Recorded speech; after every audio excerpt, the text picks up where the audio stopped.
বুদবুদের সাঁকুড়িতে মারামারির ঘটনায় গুরুতর জখম হলেন কয়েকজন। মঙ্গলবার রাতের এই ঘটনায় ব্যাপক চাঞ্চল্য ছড়িয়েছে এলাকায়।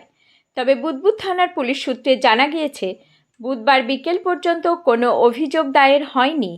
স্থানীয় সূত্রে জানা যায়, এলাকায় চলে বালির কারবার। দামোদর নদ থেকে বালি প্রধান রাস্তায় আনার জন্য জমির উপর দিয়ে তৈরি করা হচ্ছিল রাস্তা। অভিযোগ, সেই রাস্তা নির্মাণকে কেন্দ্র করেই শুরু হয় বচসা। জখম প্রদীপ ঘোষ জানান, আচমকা মারধর করা হয়। আমি চিৎকার করলে আমার কাকা মনোহর ঘোষ বাঁচাতে এলে তাকেও মারধর করা হয়েছে। তার অভিযোগ, প্রাণে মেরে ফেলার জন্যই আক্রমণ করা হয়েছিল। জখম ব্যক্তিদের চিকিৎসার জন্য মানকর হাসপাতালে নিয়ে যাওয়া হয়। পরে সেখান থেকে বর্ধমান মেডিকেল কলেজ ও হাসপাতালে স্থানান্তর করা হয়। এই ঘটনা নিয়ে চাকতেতুল পঞ্চায়েতের বিজেপি সদস্যা বর্ণালী মাঝি চক্রবর্তী বলেন, শাসক দলের গোষ্ঠী কোন্দলে এই ঘটনা ঘটেছে।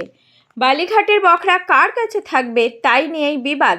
যদিও গোষ্ঠীদ্বন্দ্বের অভিযোগ অস্বীকার করে গলসি 1 পঞ্চায়েত সমিতির সহসভাপতি অনুপ চট্টোপাধ্যায় বলেন, অবৈধ বালিঘাট চলছে না, চললে পুলিশ ব্যবস্থা নেবে। বুদবুদ থেকে নিজস্ব প্রতিনিধি রিপোর্ট, সুখবর টিভি।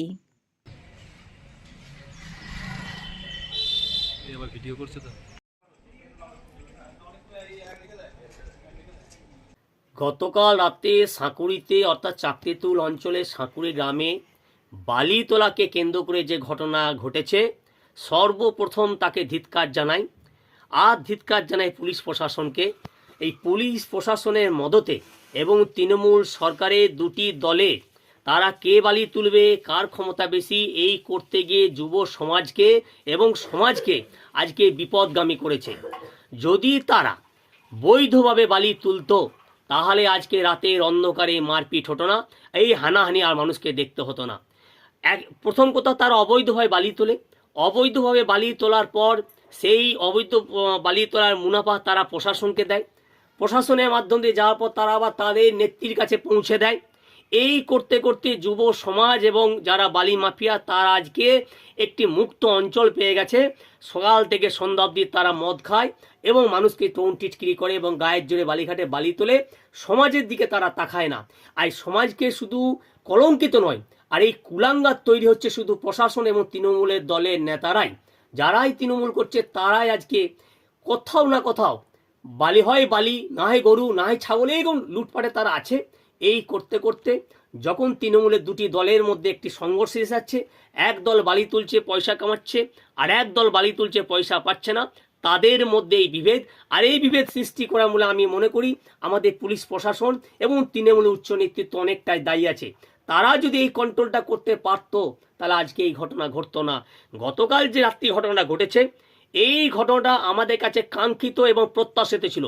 আমরা জানতাম এই ধরনের ঘটনা ঘটবে, আর এই ঘটনায় একদিন সমাজকে আবার নতুনভাবে দিশা দেখাবার পথ দেখাবে। তাই আমরা ভারতীয় জনতা পার্টি এই ব্যাপারে প্রশাসনের কাছে আমরা অনুরোধ রাখবো এবং সমাজের কাছে অনুরোধ রাখবো, এই ধরনের বালি অবৈধভাবে তুলতে আপনারা দেবেন না।